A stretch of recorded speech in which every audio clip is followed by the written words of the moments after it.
Gabbin with the gals. Today, wow, everyone, we have such a special little Gabbin for everyone.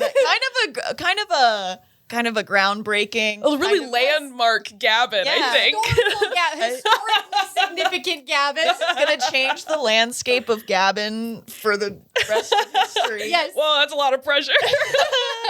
But today, well, if you didn't read the probably show notes that we put, today we're joined by a lovely, lovely person. She is a conservatory-trained actor, improviser, and professional Dungeons & Dragons goblin, which we thought was perfect. Currently touring the country with the 20 Sided Tavern. Woohoo! Also the co-founder of High Stakes Productions, one of Chicago's premier theater companies, known for genre-savvy improv hits like Hitchcock Tales at The Annoyance and Clued In at Second City. And when not slinging dice or doing pratfalls mid-battle, she can be seen on camera or in print for Starbucks, Bank of America, Investigation Discovery, and more. So we're kind of moving up with our guests in the world. Her voiceover work includes an upcoming video game by Fire Games, plus digital ads for fancy travel stuff and an even fancier soda. We are pleased to welcome Madelyn Murphy to the pod. Hello! Oh my gosh, I'm so sorry that I sent you such an obnoxiously long bio. No, I love it. No, brag about yourself. Brag about Yeah, yourself. we've tricked you into plugging yourself. Oh no. I have to say, that intro truly tickled me to my core. I heard it, and my first thought was the power of friendship is real. It's true. And I am just so jazzed and delighted and honored to be Gabbin with the Goblins. Woohoo! Okay, so I think we have to start with what we all came very prepared for. Yes. Very scholarly debate. Yes. Which will be our monster hear me outs. Our Dungeons & Dragons monster hear me outs. And this is going to be a really professional presentation. Very well researched. Yes. I have a Google Doc with links well, I think and bullet points. Yes. I think I'm gonna let you start, Maddie. Ooh. Well, again, so yes, hello, welcome to our TED Talk about the most fuckable D&D problematic monsters. In this Hear Me Out, I think we're all on the same page where, of course, there's the hottie babadies, but this is about, your personal, no judgment, hear me out on who you would want to work with. And so it is my absolute honor and privilege to pitch, hear me out, the Sea Hag. Okay. Yes. Oh, I know her. I almost picked her. Oh, see, we're on the same. Here's why.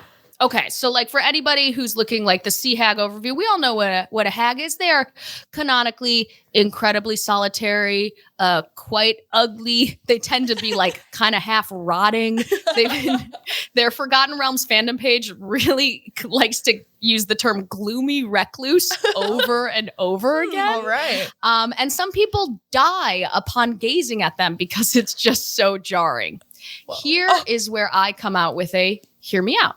And I am pulling up my little notes right now. By the way, this Google Doc is labeled "My Most Fuckable D&D Lovers." Oh, And that's important to have I that love the in your word Google lovers. Drive. I really like that. yeah. I think, Yeah, Nice. because I think I will say with the Sea Hag, I think it's going to be a very short-lived romance, but I think it's But going a to be incredible. romance. Yeah, not But a one-night stand. Yeah. Yes.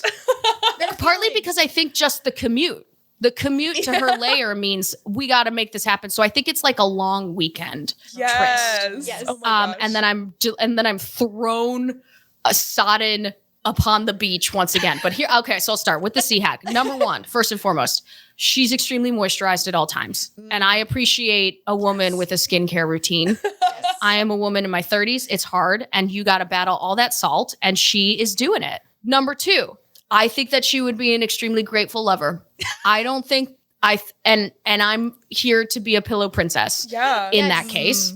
And I'm not afraid to say that. I also did a lot of research, and in a lot of pics, they are featured either riding on giant sea snails or they're in big clams or like the beds of mussels. And frankly, I've never done it on a waterbed and have always been curious. And I think what trumps a waterbed, but like a literal clam, a giant clam. Mussel under the sea. Wow. I think it would be gooey in an amazing way.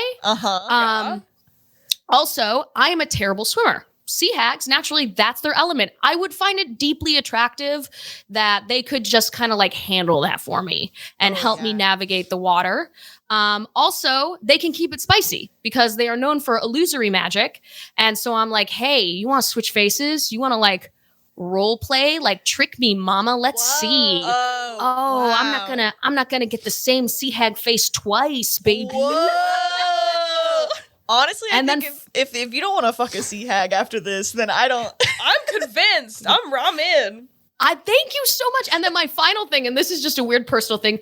I saw the Titanic and it's made me perpetually fascinated and terrified of shipwrecks. So I would also say that this tryst is free immersion therapy because they also hang out in a lot of ships. Whoa, so it would be like, hey, we're making love in this place that I find terrifying. Yeah. You're rewiring my brain about this. Positive mental link. Yeah. So this is also That's just beautiful. like free therapy. And that is why, hear me out on the sea hag. Whoa. That's incredible. Wow. I'm honestly convinced. Like when we were looking through everything, I came across the sea hag, and to myself, I was like, "No way!" But I've had a change of heart after hearing your presentation. I love that it's a romance and personal growth. Yeah. Personally.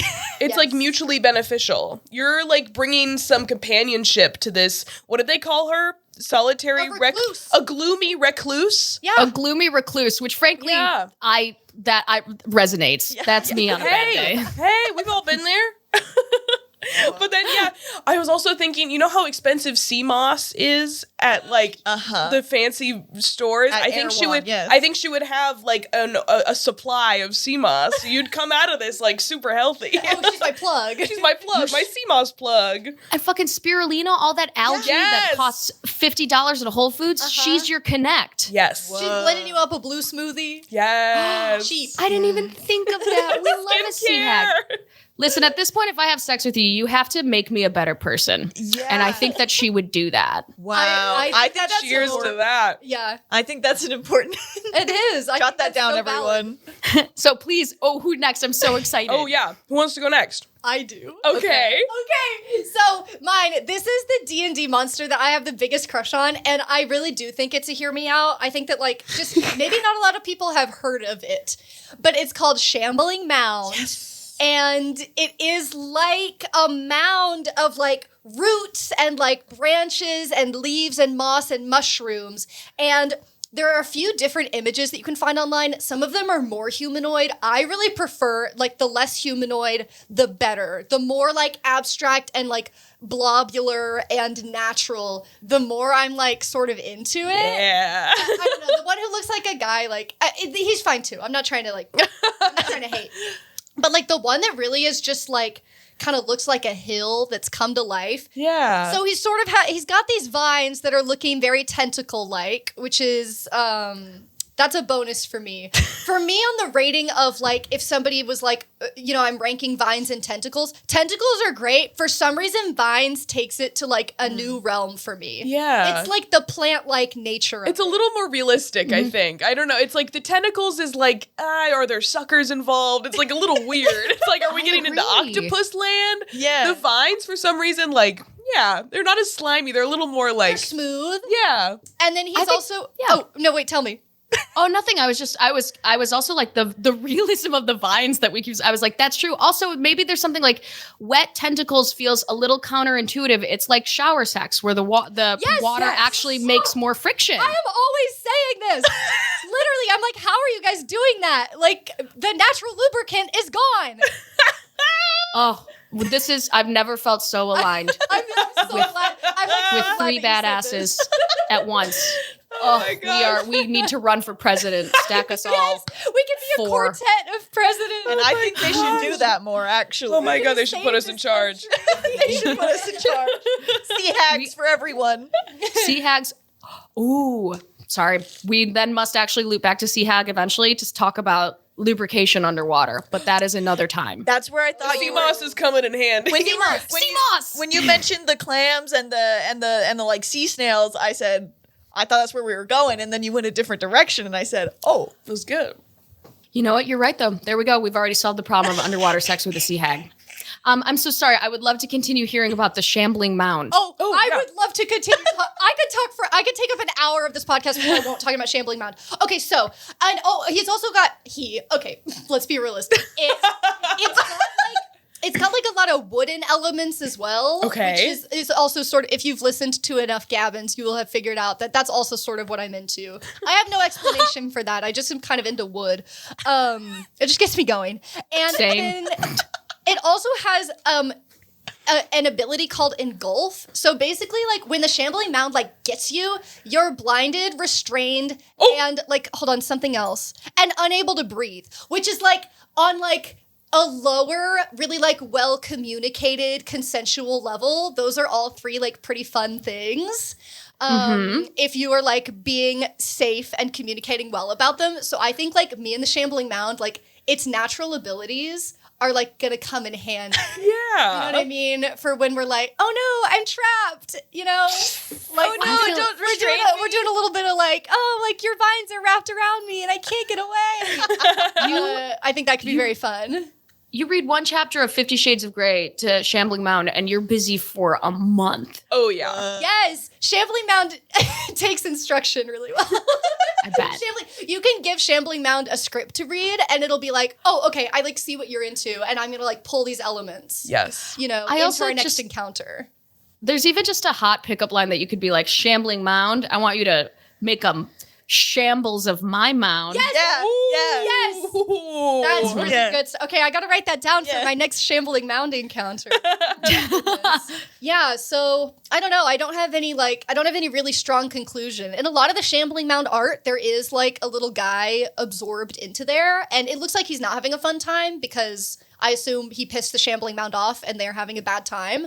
But me and the shambling mound, we have a certain love, and we have a certain level of communication. Yeah. Is there also something very fantasy romantic too about the idea of like, ooh, he's a bad guy, he's mean, people don't understand, but Yes. I get him. Nobody he's understands. gentle with me. They think that he's just like out in the woods being aggressive. But like if you really get to know him, it's not true at all. Oh my gosh, yeah, everyone in town is like, don't go into the forest. Yes. Don't go too deep into the forest, you'll find the shambling mound and he'll get you. But you're like, no, I know he's different. And then you discover the real I know his dangers of the shambling mound was that you were going to fall in love all along. Oh my gosh. The dangers of the heart. Who's writing this book? And This is great. how long is this? Is this a night? Is this a lifelong romance? Every month do you go in under the full moon to mount that mound? I was gonna say, for me personally, I'm really turned on by lifelong romance. So, but for Shambling Mound, I think I have to think of like, okay, who is this a partnership with, right? Like, it's not like the Shambling Mound isn't just like my perfect mound, right? It's its own mound. Yeah. And Yeah, for sure. I think the full moon thing really sounds like it. Yeah, it really sounds like it would be spot on to what we're Beautiful. working with here. Beautiful. Like a cutie pie, once a month, you get this passionate night, and then you return to your life. Yeah. And your partner in your regular life is very understanding. Because, Totally. Yeah. Ooh, It's I kind of love like this. your month. It's kind of like a werewolf transformation. Yeah. And we love Sneak off modern into the woods. consensual polyamory. I Plants. Maybe whoever it is. Plants. I think like after like a few months of this, like whoever my partner is back in the town, you know, we like stay like above the tavern together. I think they get a little curious. They're like, hey, what goes on there? They want And to it's try like, the mound. Shambling Mound has enough vines and roots for everyone. oh my gosh. We can get some other lovers involved, like in this mound. Where His arms do are you open. begin? And the mound ends. I love this. This is a book. This is is like fantastic. what's it called? Reverse harem. Like the Shambling Mound's harem. Wow. Okay. You really shed a lot of light on Shambling Mound. Oh yeah, how do you feel about Shambling Mound now that I've... I think I'm convinced. as somebody who has heard you talk a lot about Shambling Mound being for you, I think you finally convinced me. Yeah. Yeah. I'm into it. I would absolutely see if like we could throw Sea Hag into the mix one day. Yes. I think that we're really cooking up a possible combination here. Wow. Okay, but anyway, I will relinquish my mound ranting Olivia. to the next Okay. participant. I have to get my books. Oh, she's got her books. Specifically, pardon me, I pulled from Volo's Guide of Monsters. Ooh. Oh, wow. no pardon necessary. This is we love an extended archive. Yes. An extended archive of lovers. I'm gonna Do I see something rope-like in texture?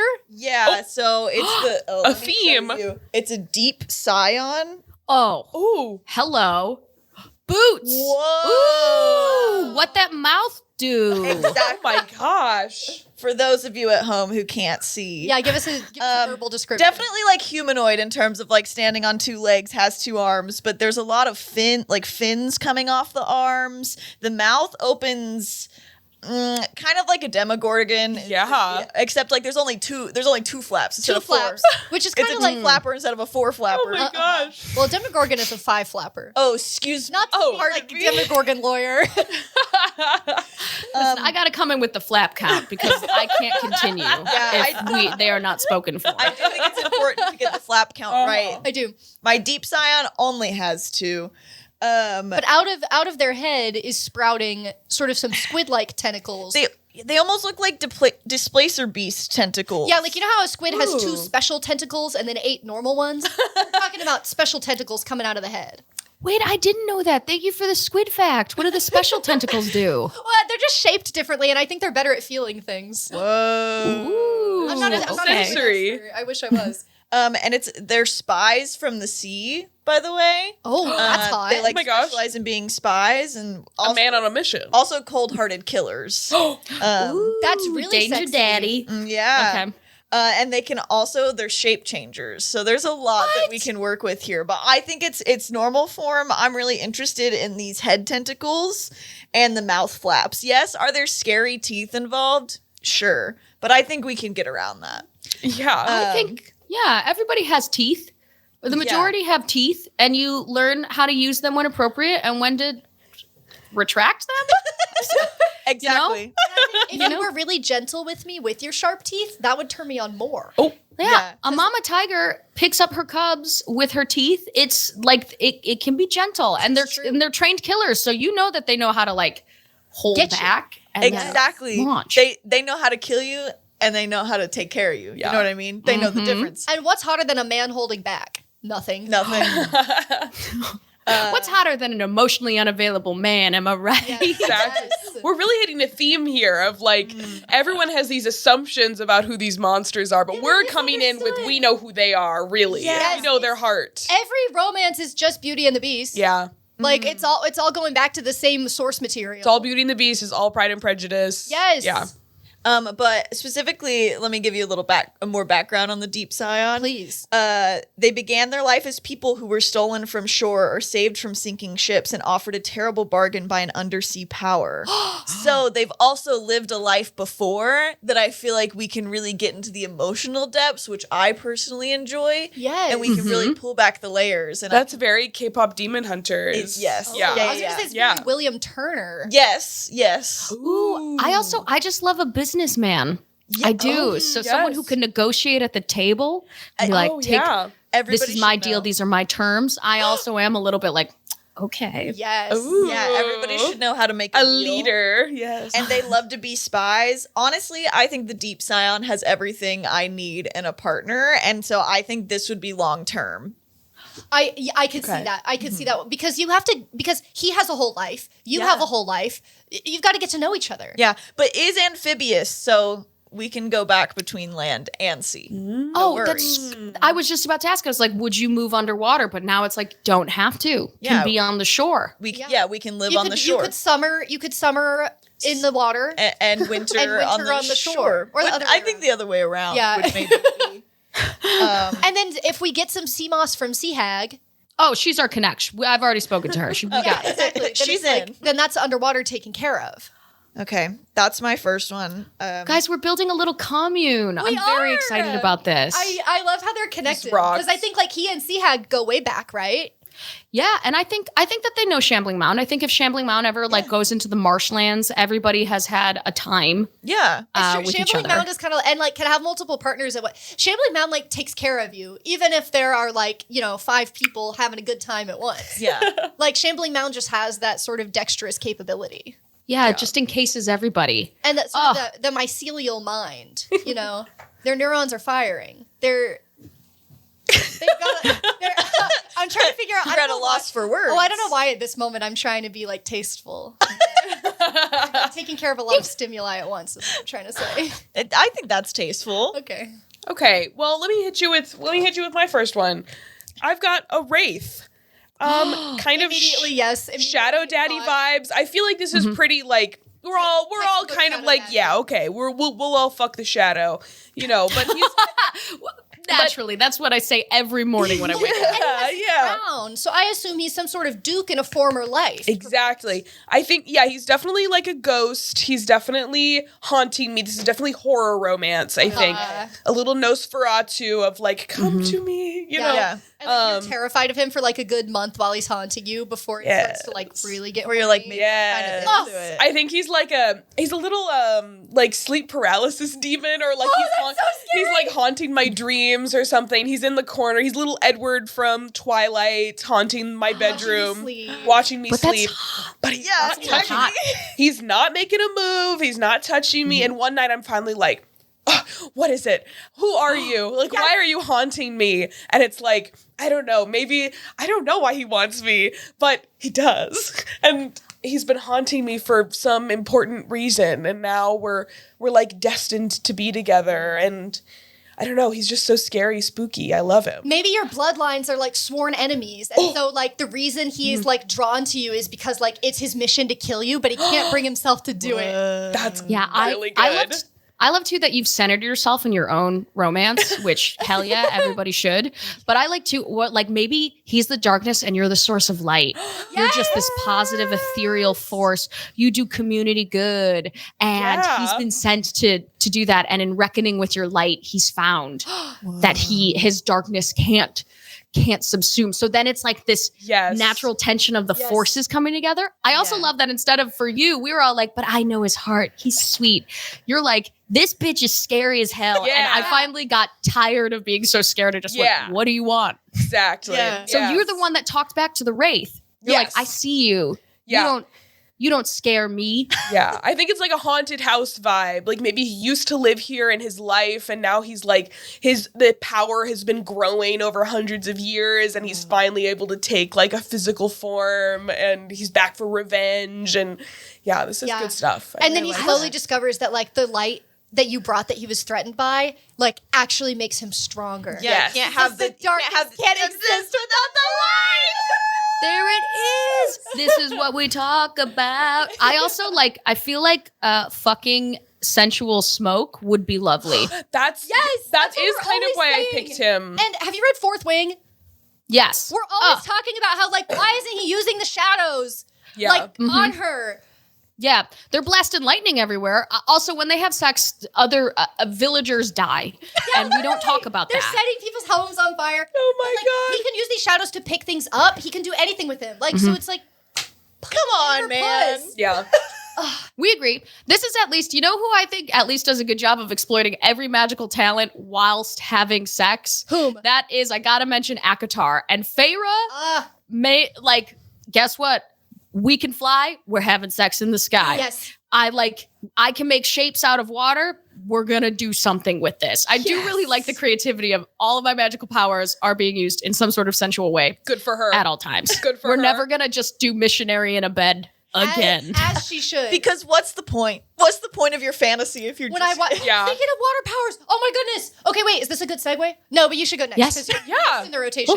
Me? Yes. I should go next? Sure. Oh, okay. I think maybe for rapid fire. And this actually, I'm not proud of this, but I'm going to just do, this was a really shallow one that was based only on the image. and therefore kind of my argument doesn't stand. But a Rakshasa, you look them up. They're known as like so evil, but they're sorcerers. And please look it up because the first image that shows up is Daddy. It is a tiger standing on his hind legs like a man. Yes. I know. Smoking a pipe in a smoking jacket. I know. Dandy Daddy. Oh now, my goodness. Right? And I'm like, oh my God, hello, Bagheera. Like I'm so into it. Now it turns out that they are they can assume almost any humanoid figure because they're just like really powerful magic users. So I guess it's like kind of cheating because they're not always handsome tigers. But in my opinion, like start that way and then switch it up. And they're also known for being extremely lavish and ostentatious in their fashion.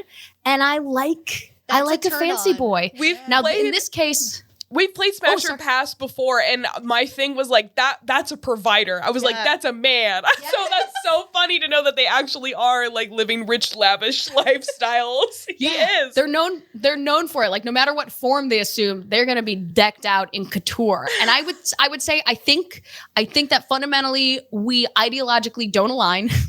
And therefore this is one insane night. Yeah. It's bonkers, and then it's done. And I'll take like one of his smoking jackets, for the Stride of Pride home, and wear it when I'm feeling fancy. Yeah. But like that was my final like hear me out. But he's taking you out for a night on the town, like cocktail bar, five course dinner, like speakeasy that like only you can get into. Yes, everybody in town knows him. Every spot you're going to, like, oh, right this way, sir. Yeah, the crowd is partying. Yes, I feel like you also start the night of like, I'm not gonna fuck him. I'm just gonna take, I'm gonna just a free meal, and then I'm leaving, and then like halfway through you're like, fuck it, I think that's great.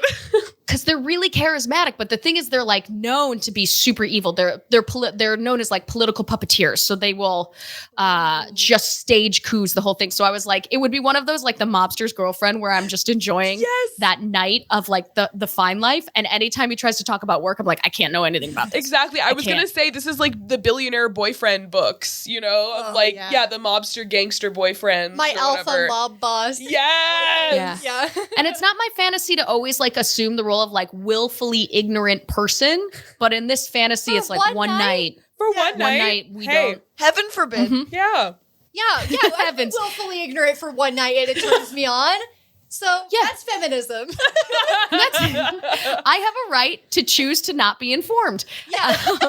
Exactly. Okay, but it really is like is Were Tiger, which is like the same like vibe. And this isn't even a hear me out. Like this is just like, that's like he has a bow and arrow. Like he's super hot, but I couldn't help. Mm-hmm. I was looking through the deck and I was like, I can't help it. Lily, you and me, we're into tigers. I've learned. Yeah, that's awesome. Hell yeah. You know that hot tiger from Zootopia that everyone talks about? Yeah. That's him.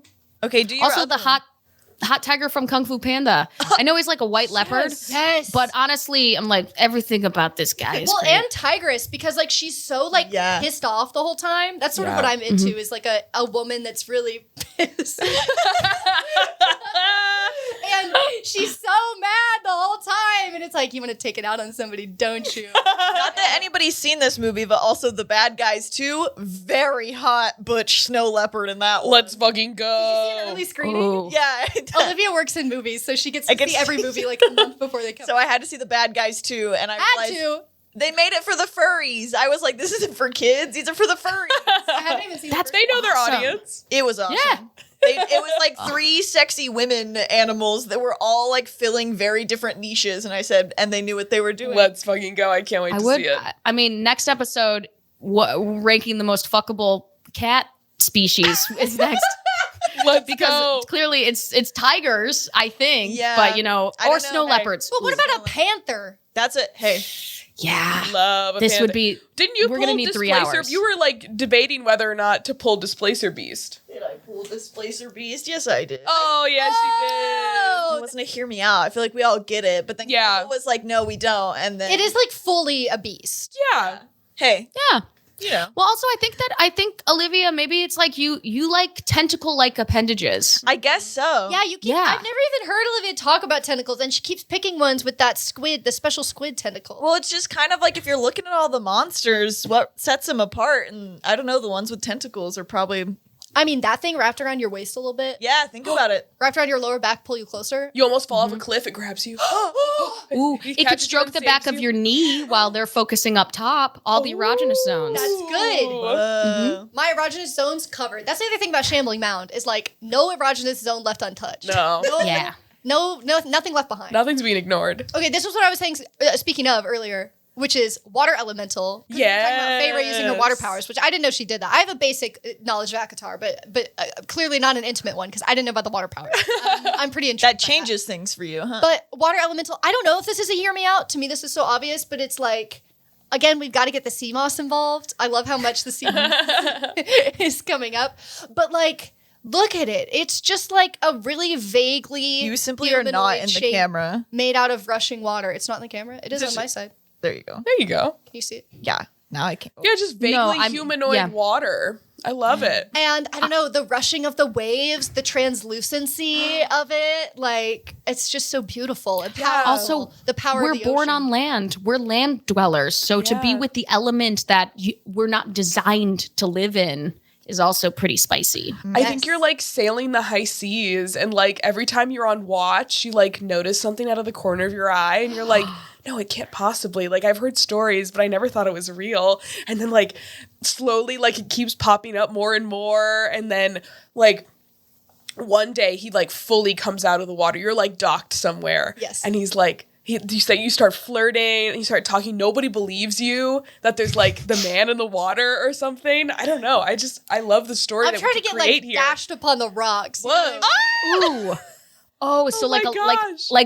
the equivalent of a consensual light push against a wall. We're like, okay. Yeah, I guess realistically, I'm like, I want my head to be cushioned. Yeah, that's always. But that's what he's there for. He can be anything. Yeah. Yeah, he can encase you in a little watery pillow, which again brings me back to why I'm fascinated by water beds. Can the water elemental actually bend the water in your body? Because I feel like that would also be very intense. Or essentially, now I'm getting into blood bending, but I think that I assume that they could do that, meaning they could, Probably. they could bring blood to places that you want blood in during could. That's times. awesome. I never. Why even did I thought suddenly about get this. demure? Like, this is No, I'll We're all like, say getting the most shocked. outlandish things, and then right at the end, I'll be like, and it never- would, the stimulus. Yeah. Why did I choose now to be like, It's because we were in shock and awe because we hadn't even considered that. Right? I don't know. It's its own vibrator. It could just turn your clitoris into its own vibrator. I finally said it. I'm sorry to spell it out for everybody. I finally said it. I finally found the words and the bravery to just speak about it. And you should. it can freeze. It can change temperature of its own Ooh. Huge. Will. So there's just a lot. There's just a lot there. I'm here for it. You might have switched me. Water elemental has come to like top of the list. Yeah, it could get a little. It could like get a little icy. Whoa. It could tease you. Okay, all right. I'm hogging. I'm hogging. that. Any other rapid fire? Oh, yeah, I've got some rapid fire ones that don't need a whole story. We'll just get it. I've got a Quaddle, I think is how you pronounce it. Beautiful. Yeah, I think we've like smashed her past this one before, but I think about her all the time. She's like a beautiful dragon-like serpent with these big feathery wings. And she could wrap you in them. Yeah, and I think she has like, I don't know, did you guys ever, we've talked about Belisara cards before, but did you ever have Belisara cards? They're like horse collecting. They're like horse collecting cards, and there was like an online game, and there was this beautiful, one of the like stables for the horses was like a beautiful, majestic, like kind of Greco-Roman, like palace in the sky, kind of. Okay. And like your little Pegasus Like would, a Parthenon. would like fly in, and there was all these beautiful, I don't know, I just imagine her having like a beautiful like castle in the sky that she takes you to. So that's I her. just renegade Googled it. I thank goodness I didn't have these as a kid because it would have ruined my life. I already love horses. Like I am low-key a horse girl, so this would have just been it for So me. am I. Hey, I lots grew of up horse like girl on a horse representation, ranch. yeah. We're from Oh, Texas. really? Yeah. Also, when the show comes to Austin, we have a stockpile of Belisara cards, so we can hook you up with some. We will get you some. Please. That's so cool. I learned to ride horses because my cousins have a horse ranch in Texas, in Oh Corpus my Christi. gosh. Oh, awesome. That's So cool. I was living my dream riding around on Peanut Butter, the old grumpy horse, Oh, feeling like a princess. peanut butter. That's amazing. Peanut butter. Yeah, my secret fun fact is I rode horses competitively for 15 years. Hell yeah. She's a world champion. Oh, she yeah. won like a bunch of world championships. In, like, You're different racing. incredible. That's so cool. It's my secret You'd fun kick my horse ass on peanut butter. You'd be running circles around peanut butter. Oh man. No. Peanut butter seems like peanut butter was probably pretty chill. No. I mean, Oh, no. he was chill because he was old and he was done. And they were like, Yeah. peanut butter's not gonna do anything. He's just gonna like. And they also were like, by the way, he's not gonna take any commands. He's gonna Yeah. trot when he feels like it. And there you go. You're riding a horse. And I went, Oh, technically, that's yes. great. Yeah, It's just an yeah. autopilot. Yeah. If people want to ride horses at our house, we kind of pick the horse where it's like they're not going to listen, but they're not going to do anything bad. Yeah. So it's really Yeah. the best Just option. gonna walk you around. Yeah. This shout out to Peanut Butter the horse. I really hope you're still alive. You're probably not. Pour one out for Um, peanut butter. Horses live about 30 years, and I'm pretty sure he was 25 at the time. so Oh, pour one out yeah. for peanut butter. Oh, peanut Yeah, butter. peanut butter is running in the pasture in the sky. He's up in the Greco-Roman table of the sky. That's my Pegasus. When I look to the sky, the constellation I see is that grumpy ass horse, peanut butter. Oh, peanut That's butter. beautiful. Do we have any final? Do you guys have any more you want to? I have a final one, which is the mimic. Oh, well, yeah. I just felt like, honestly, like external pressure, not from y'all, just like, I just felt like we had to mention this because, like, of the tongue. And then we also did that video. You thought everyone would be like, why didn't you mention the mimic? I really thought that we were going to get a ton of hate comments. Like, what the hell are you doing? And then there's that video of Campbell going, you could climb in there. Didn't you say that? I don't know. I think Maybe I you said said that. You been climbing? You're deflecting. Yeah. It's so funny. Anyway, it's a mimic. If you don't know, it's like a treasure chest. It has teeth. I'm not turned on by the teeth, but it has a big ass tongue coming out of it. Yeah. For anybody And who's it's- not mimic familiar. And it's dangerous and it's wild. And you're like, Yeah. okay. It's Yeah. unexpected. Yeah, It it's just surprises pure you. instinct and there's something there. You're not going to have a conversation with the mimic. Oh no! You're- And you're not going to talk about it. You're going to come out of that dungeon room like, there's nothing in there, guys. Yeah. On Don't the go next in there. room. That's so funny. That might be your secret. Yeah, I love that. The Yes. mimic is your secret to be like, yeah, Yeah. me and the mimic. You don't tell your friends. You guys, we should go don't. back to that dungeon. I think there was something we forgot back there. Like blushing Hey, during you guys the go dungeon check- crawl. You guys go check the observatory. I'm gonna go into the dungeon. I'll be back in like 25 minutes. Yeah, no, I don't need help. I don't need help. I'm No. fine. Do not check Totally on fine. me. Olivia, you got some more?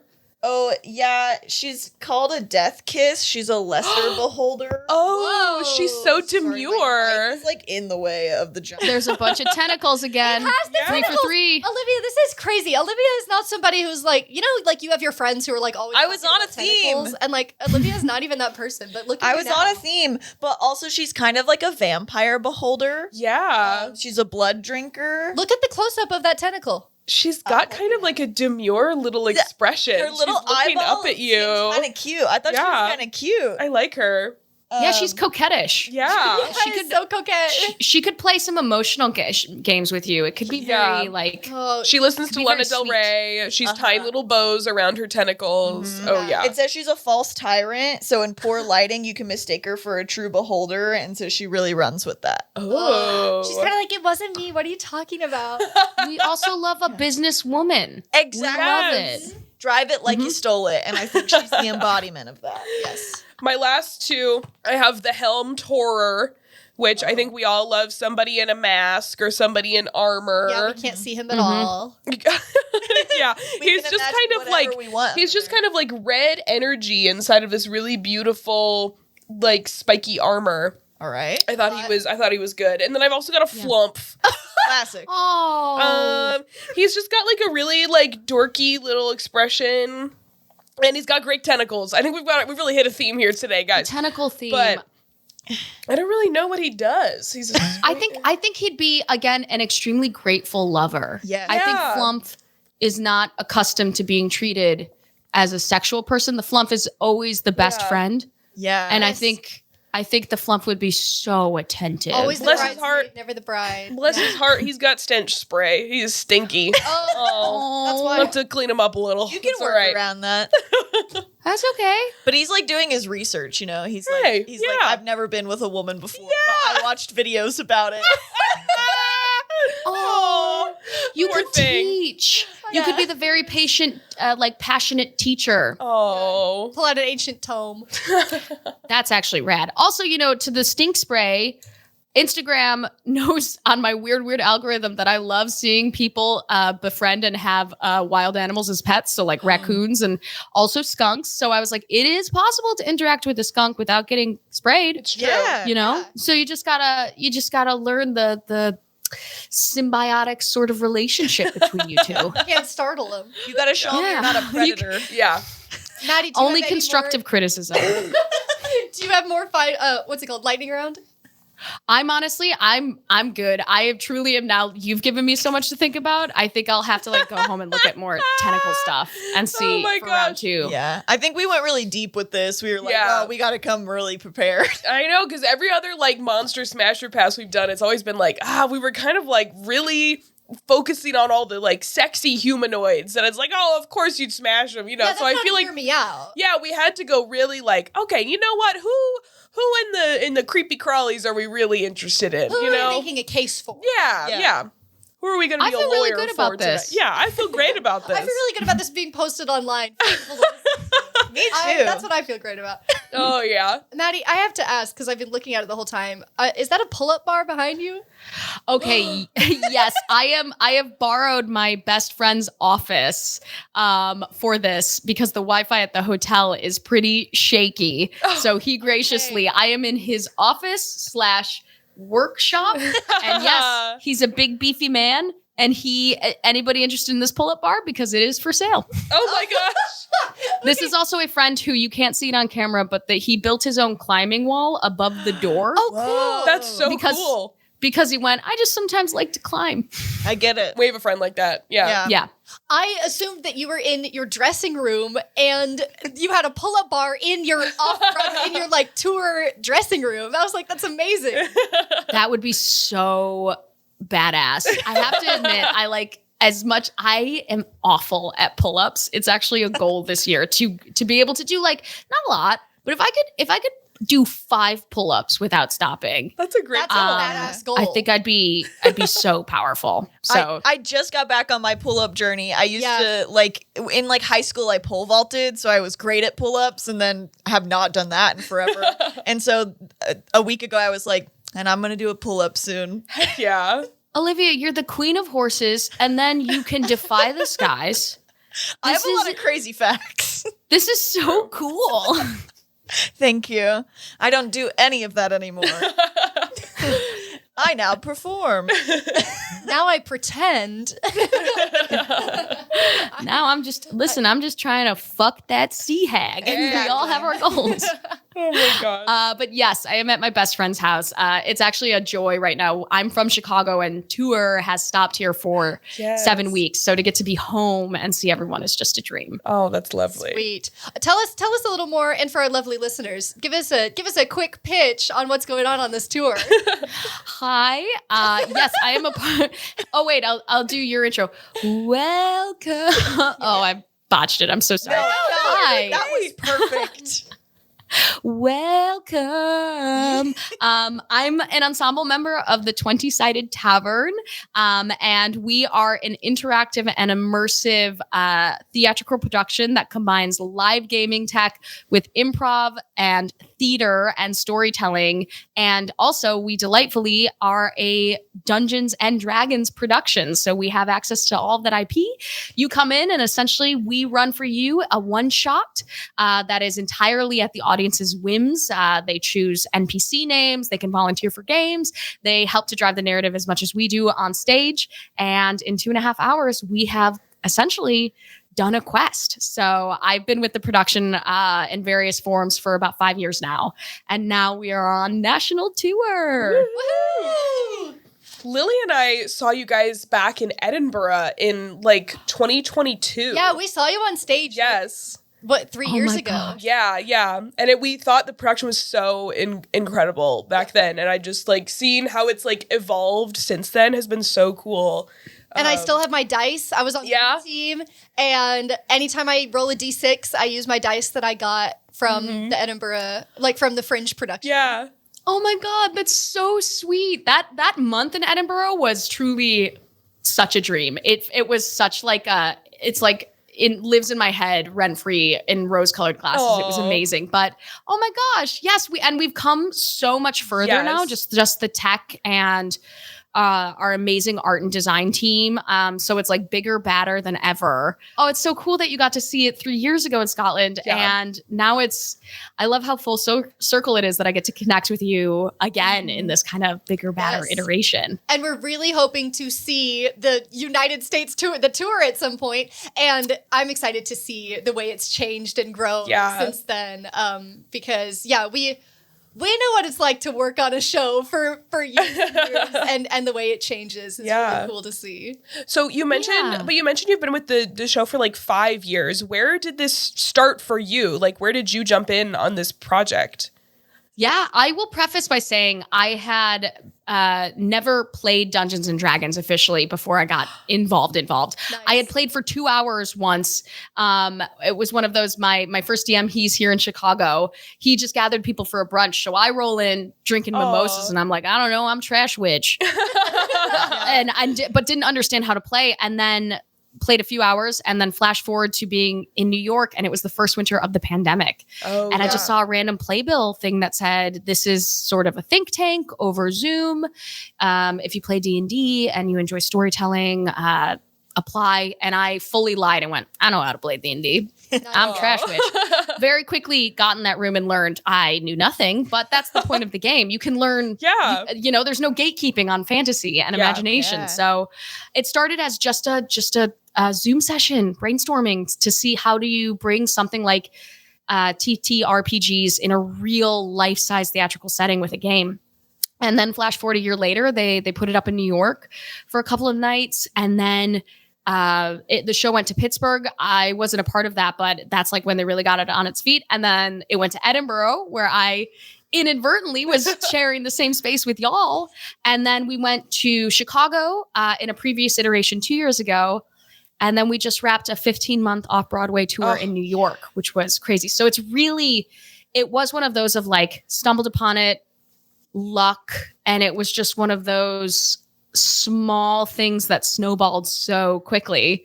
And, now I'm grateful because I came in knowing virtually nothing about D&D, and now I can't imagine my life without role-playing games in general. Yep. It just has completely transformed my community and also how I think in many ways. And I don't want to live without it, and I don't have to. Very similar for us. We had never I played a little D&D here and there. I think we'd all listened to like maybe a few actual plays here and there, but then we all went to theater school together, and we did a production of She Kills Monsters our senior year, which is all about D&D. And we were like started playing games just to like get familiar with it, do research. And then it has just like taken over our lives like over the past few years. And I cannot imagine my life without it now. Yeah. I also just love, getting to standing in this room now and looking at a screen with 3 other badass femme storytellers. I think that's what really has drawn me into of just the, general lack of femme representation in the arts period. I have a heavy improv background that is male dominated. And also at TTRPGs all the time there's so many people of all identifications who play, but there's still like a common trope is the male voice tends to be really dominating in this space too. And instead it's like just the space and the breath for femmes to speak and also to play characters that don't necessarily follow stereotypes or tropes. Yeah. And explore those narratives. It's it's a balm to my soul I didn't realize I was looking for until I stumbled into it, you know? Yeah. Yes. That's like 100%. Like, that's what we were seeing, right? It was like, I think we often talk about like, even just like walking into a game store, there's like, whether it's the actual vibe you're getting, but like there is some sort of perceived, like, am I supposed to be here? There's so many like boys here and they're looking at me funny. So it's like, sometimes I forget how male dominated the space is because of a lot of the community we've surrounded ourselves with. And then we like pop back out to like the real world. I'm like, men, hello. But and the industries that overlap to create our industry, which I would say is like the improv industry / community, and then like the gaming industry and community, they're both so male dominated. It's easy to feel out of place in both of those communities. And so when they overlap, like you're going to have a similar problem of like, oh, I don't know if like I belong here. I feel like I have to know everything or else people are going to like get me and say I'm an imposter and, you know, stuff like that. And so, which I think is something that both like us and like 20 Sided Tavern is doing really well, of like making it like super accessible. It's like you don't need to know anything about this like big thing that you might have heard about before. Like you don't need all the knowledge about it to just come in and like have a good time and tell a story together. And let's all like do this together, which I think is so beautiful about 20 Sided Tavern.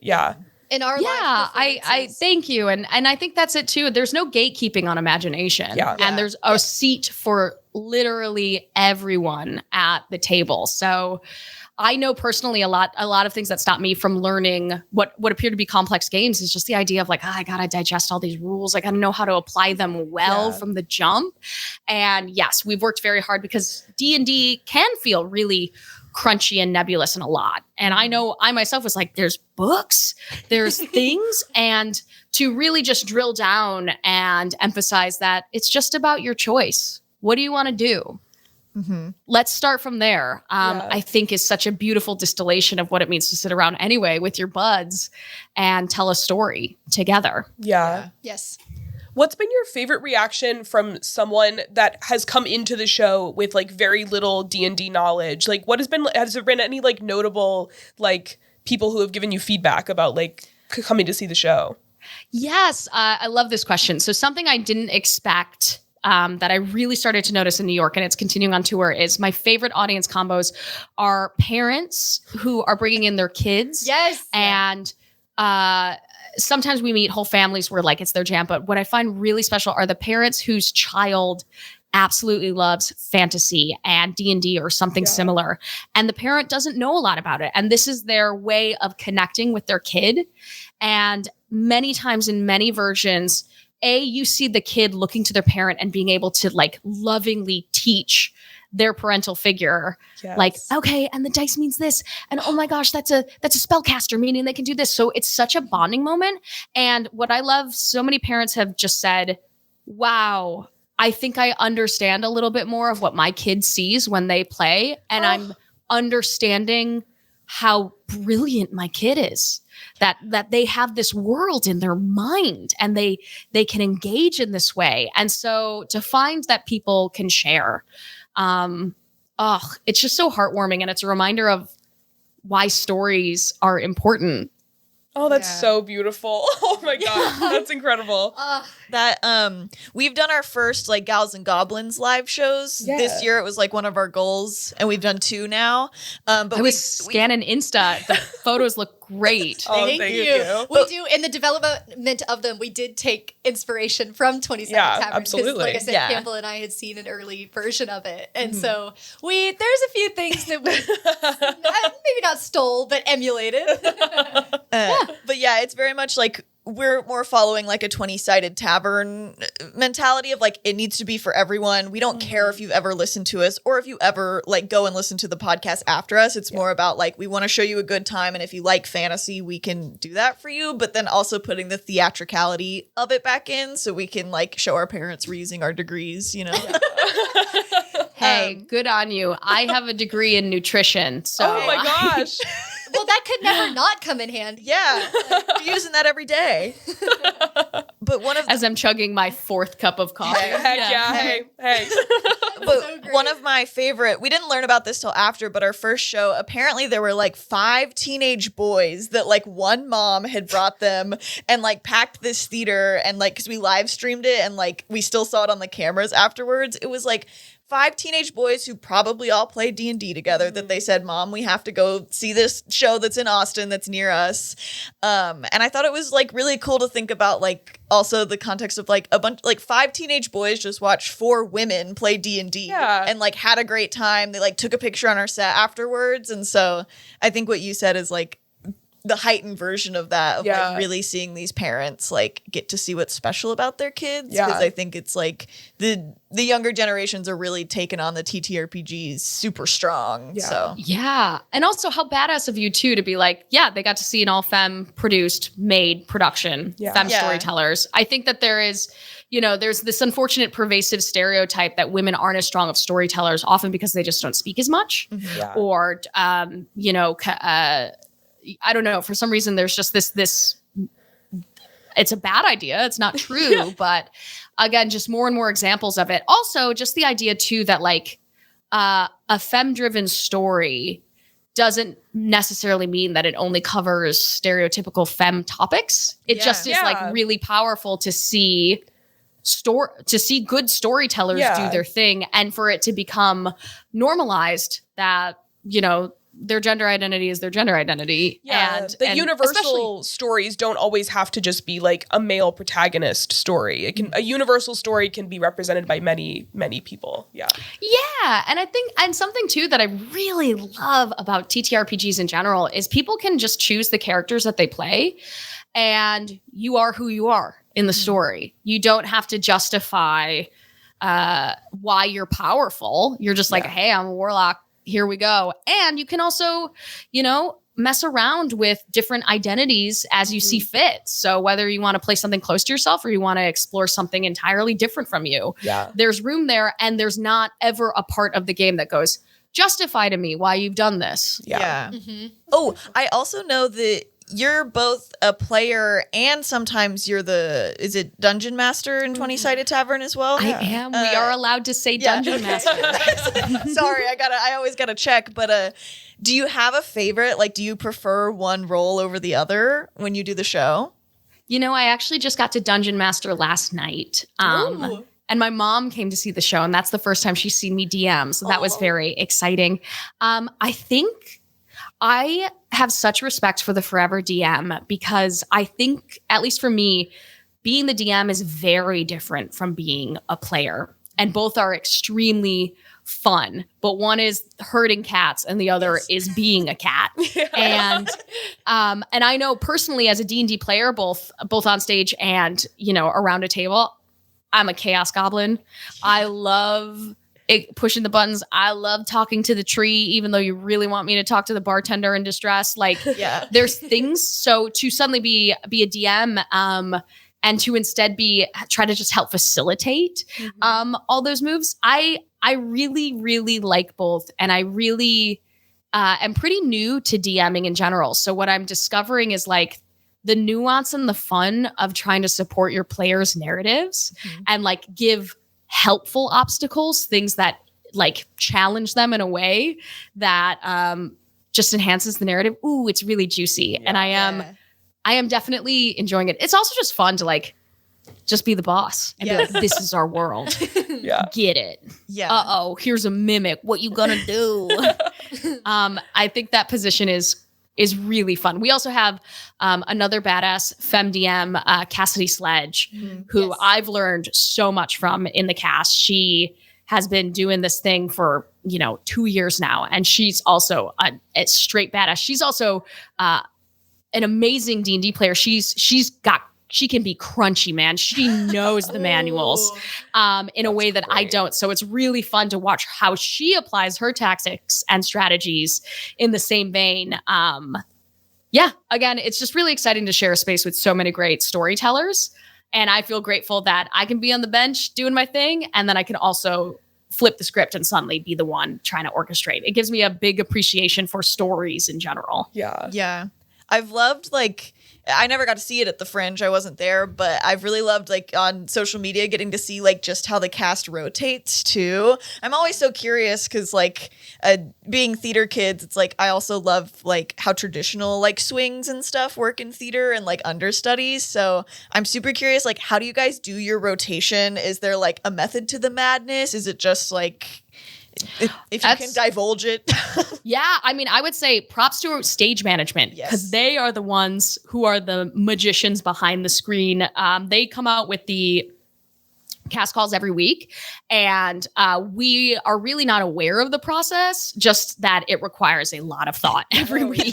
I'm sure. But it has been cool. Yeah, back in New York and in previous iterations, there were folks who were kind of like the main stage players, and then we had swings who did it in a more traditional sense, and now we've since transitioned to ensemble. So every single week, I mean, everybody in the cast plays multiple roles, and I think what that does is everybody can really showcase their skills and talents, which is so special because everybody can do pretty much everything and should be given space to do so.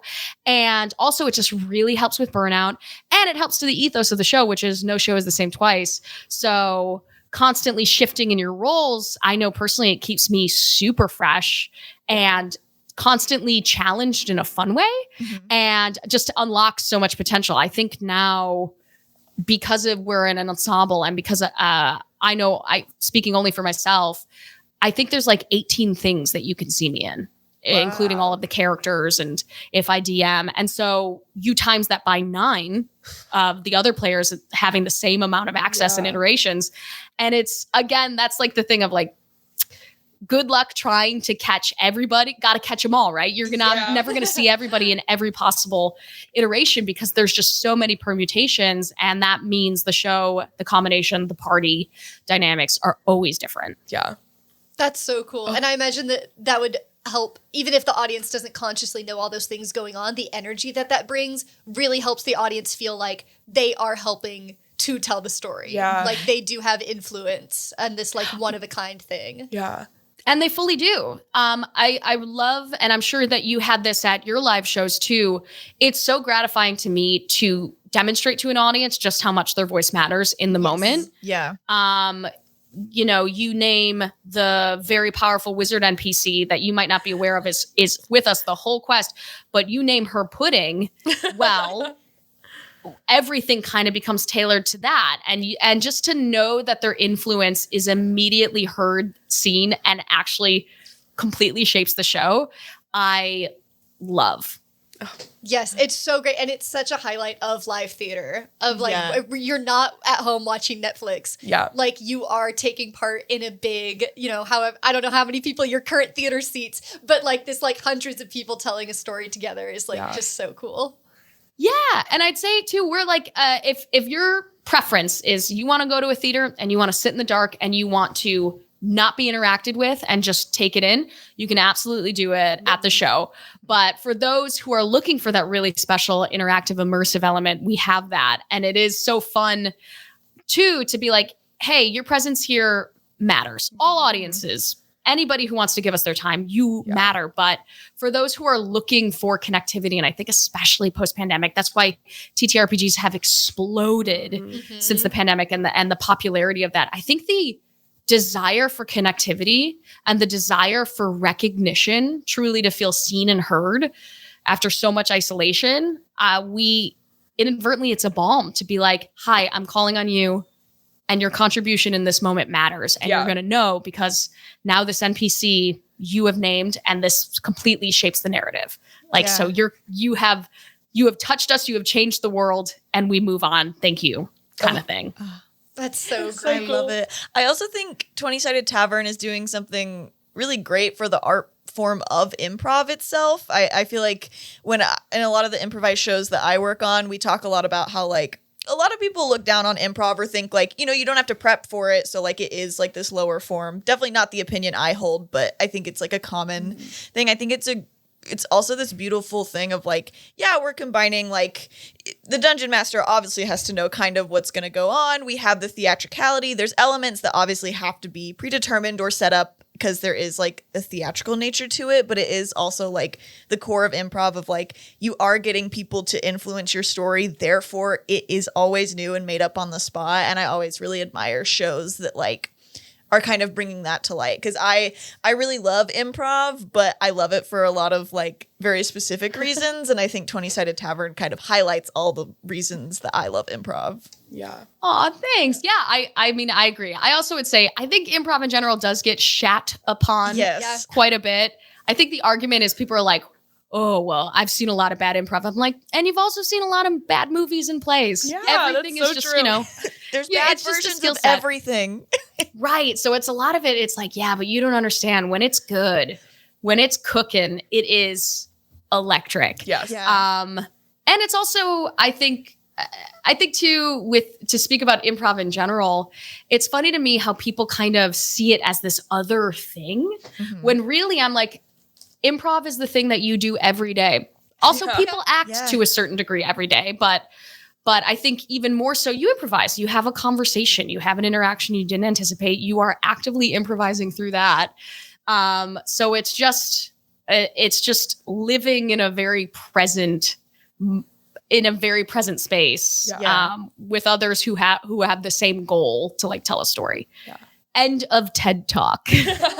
No, I agree. Nothing beats the rush of like, so, you know, I've been a part of like, I do like long form like narrative shows at the theater that I work at here a lot, but it's like nothing beats the rush of when you do like a show that it's like everybody's on fire, it's like you've told a beautiful story, and it's like that makes up for the 2 to 3 mediocre shows we like had to stumble through, or like, you know, for various problems. So yeah, I totally get I that. mean, nothing beats the rush of getting a D20, like getting a nat 20 or a nat 1 just at the moment you needed it. Yes. And everybody in the house is screaming like we won the Super Bowl. Like Yes. and I would say, and nothing beats, my dad actually asked me this. I know that there was a period in the scheme of things, like only a few years ago, where I was seriously considering completely pivoting my career, because I was just really struggling and doubting myself. And, you know, I think all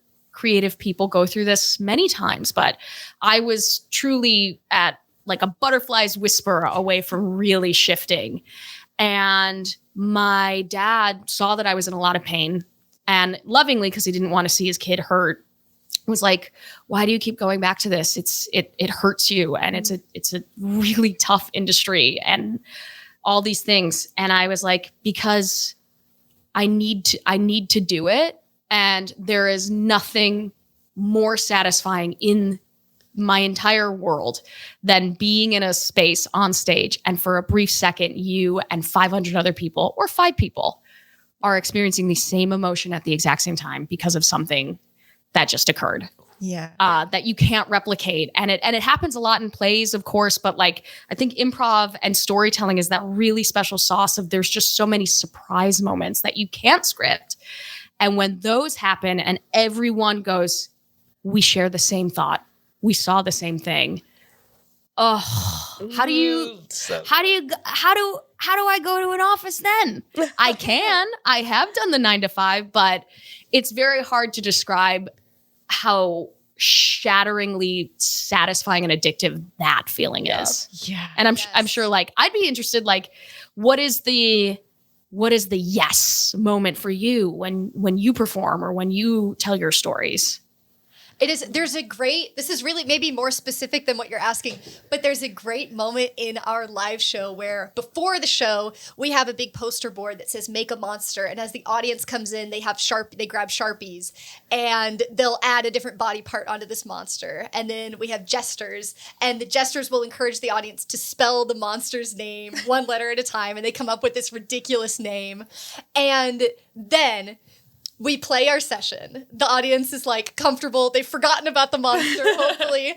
And the DM, which is usually Olivia, or in the past has been Olivia, will describe, like, you're looking up, you enter a lair, and you see a terrifying creature. And then the jesters come out with the poster of the monster that the audience has all worked together to create. And Olivia, like, struggles to pronounce the name that they've made up. And the audience just shares this feeling of, like, oh, it's the thing we made. Yeah. Like, Yeah. they're they're gonna fight. It's an important part of the story, and we're gonna like see them fight it and like find out what like crazy attacks it has based on like, you know, the squid tentacle. Gotta have tentacles when Olivia's in the room. Yeah. You need tentacles. Oh yeah. To bring it back. And so like that sort of like group, I don't even know what to call it. It's not group catharsis. It's like a group excitement. Yeah. You know? It's like a gift exchange is how I always saw it, right? Of like, we've been giving them a gift of like, we're giving you all of this the whole show, and then they finally at the end kind of get to give us a gift back. Waiting for your friend to open the birthday gift of like, this is what we made for you. Yeah. And watching what we do with it and how we interact with it, and like making jokes about the things they drew. Like, it's so... It's so what a alive brilliant way to design a BBG. I love that. Yeah. That's so cool. Can I come see your show? I want to come to Austin. Yeah. Okay. Please, hopefully we'll be in other places around the country. Yeah, we're working that on aren't it. confirmed yet, but when we get them confirmed, we'll let you know. We're sort of currently right on the edge of hearing back about something Yeah, that maybe we're will like happen. right there about But yeah. Okay. Whoever, posted. hey, decision maker, do it. And I'm gonna clip that and send it to them. Yeah, listen, hey, decision maker, Maddie Murphy here. You don't know who I am and never will. But you should. But listen, I'd fuck a sea hag and I fuck with these girls. They're amazing. Oh, thank you. Do it. And I send them that clip and no other context. And I will. And can we print that on the posters? Yeah. We're gonna quote you for a review. Please, with my full-hearted consent and send, do it. Perfect. I think my yes moment, kind of like a little bit broader. I think that's a great example, but like the moment I really cherish the like connection of an ensemble of like really knowing that like we as the performers are taking care of each other and having fun. And I think from there, it's like, then we know that we can have the audience and bring them into it. Like, I think like the ensemble is so important because without that foundation, you can't bring your audience in with you. So my yes moment is just the minute that like the ensemble is all in it. And it's like, we trust each other. We know like this story is like, we're trucking along and it's great. And like to then be able to like envelop the audience and be like, ultimately we're doing this for you. You spent so much time and money and care to come out to see us. Like I want you to know that I care about the time you're having, not just the time I'm having. And like, I think when that like, it doesn't always click, right? Because it's live performance and there's a million factors going in. But like the minute that everything clicks into place, that's like, man, I wouldn't trade this for anything, unfortunately. Yeah. Ooh, we do the bell ringing. I love a little bit of mischief on stage. You know, I love the back and forth of mischief between like the ensemble and the audience. And we had the little if we handed out bells to some members of the audience that like if they want us to like re-roll something like if they want us to re-roll anything, they're dice gods and we'll like re-roll whatever it was. And they always want to roll bad. So like if I ever roll a 20, they roll it. And they always team up against Lily for like, you know, like an initiative roll. It's stuff that doesn't matter, but it's just that game play between us is so fun, and everyone is like waiting for like, okay, I think they're gonna ring it again, and then they ring it. And somebody else in the audience rings a bell, and we all go, oh my gosh! It's just that like that play of and like mischief between everybody is like my favorite part. Yeah, it's like the ultimate, like, we're throwing it back to, like, playground games. Yes. Or, like, we're making up, well, I have these powers, and my mermaid can do this. Yes. And, like, it's, like, that mischievous element that kids have. Yeah. Yeah. I love a tricksy audience. Yeah, Yes. I think, again, there's so few opportunities to really full send on play. Yes. And so when you watch those, like, that like demon glint in their eyes, and you're like, yeah, dog, I know that you're a lawyer. I know that you got like 3 minivans and a lot on your plate, but right now you are gonna try to make the old sorceress do the acrobatics check because you think that's really funny, and I'm here for it. And I can see it in your eyes, and I know I want it, and I want it from you, and it's like, oh, it's so good. That like that energy between is so delicious. I know. Yeah, I have a niece who's 4 who's gonna come see the show for the first time tomorrow, and so we have a goblin. We have a goblin character in the show that is very mischievous artificer, and when I play the goblin, I based it on her. Oh. But what I was gonna say is like, you know, that 4-year-old, like, even how kids laugh where they're like, ah, ha, ha, ha, ha. And to find adults doing that just because you've set up a space that allows for them to do that. I love seeing people cut loose in that way. Yeah. That's gonna be the coolest thing ever for them to see you like, doing this. Like, it's gonna they're gonna remember it forever. She's so unimpressed. I gotta see. She is, to be fair, she's awesome, but she is largely unimpressed by when I come over. Like, I've done cartwheels for this kid. She's not impressed. So we gotta see. We gotta see what I can do. Maybe with all the lights and sounds, it'll work. Yeah. Shapes and colors, so maybe it'll help. Well, here's the thing. She loves princesses. She loves Elsa. And so I'm hoping that she's like, because people come to the show all the time in cosplay. Yeah. So I told my sister, I'm like, if she wants to be a princess, please, please encourage it. She will be in good company. Oh yeah, and she has Rapunzel braids. Oh. It's like not a full wig, even though that would be really funny for a 4-year-old to wear, but she has these little like barrettes that have a braid attached to that. So cute. And when she wears that, you see her petting it like it's like a fur stole, where she's like, my luxurious braid. So I'm really hoping we get some braids tomorrow. Oh, that's so cute. Oh, that's beautiful. That's great. That's an ideal audience member. Well, as much as I think we'd love to trap you in a box and talk to you for the rest of the day, I would. Let's keep talking about fucking monsters.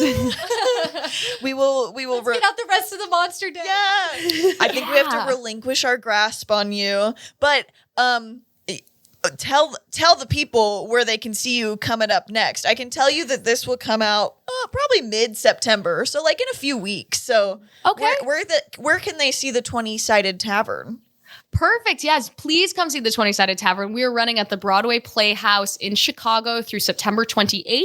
And then we jet off to Boston for a week where we will also be joined by our very special guest star there, Jack Lepiars, aka Jacques Zwipper. Oh God. I hope he doesn't hear that. That was a terrible French accent. I'm going to clip that and send that to him as well. Yeah. Send it to Jack.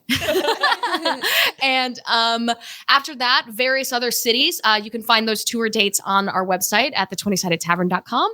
Also, for my Chicago buds, I really want to shout out the company that I am a co-founder of that also does amazing long-form genre-based narrative and has badass femme voices throughout, which is High Stakes Productions. So if you were in Chicago, on Fridays, we do Hitch Cocktails at the Annoyance Theater. And at various dates at Second City, we do Clued In, which is an improvised murder mystery. Yeah. That's beautiful. Yeah. If you come to Chicago, you hit me up. We're going to get you hooked up. Well, that sounds like such a fun trip. I really want to see all these shows. Yeah. We'll link to everything in the show notes. And where can people find you? Yeah, I am terrible at social media, so I'm only on Instagram, but I am at mad.mad.murphy. So please come say hi. Beautiful. Madelyn, this was so lovely. You're hilarious, and this is so much fun. The perfect sleepover vibes. You knew the assignment. This is great. I hope everybody knows which monster they want to fuck after that. I think so many valid arguments were made. I'm going to be thinking about this a lot. Also, in a non-creepy way, I would have a sleepover with you gals anytime. Oh, yeah. And I cannot wait to come see your work in Austin. Seriously, we're so stoked. And this was really lovely. Thank you for welcoming me and letting me join you. Thank you. To end the Gabbins, we pretend we're going to sleep, and then we give kisses to the audience. Oh yeah. Then we snore. Oh, excuse me. We snore on this one. We got a full honk schnoo. I'm ready. Yeah. So usually we do a little improv. We do a bit. Everybody go to sleep. We can't stop talking. We have to stop talking about monsters. My mom said we have to stop talking about fucking monsters. Guys, I just don't know if a monster's the best fit for me. That's what my mom said. That's okay. You can fall in love with a human too.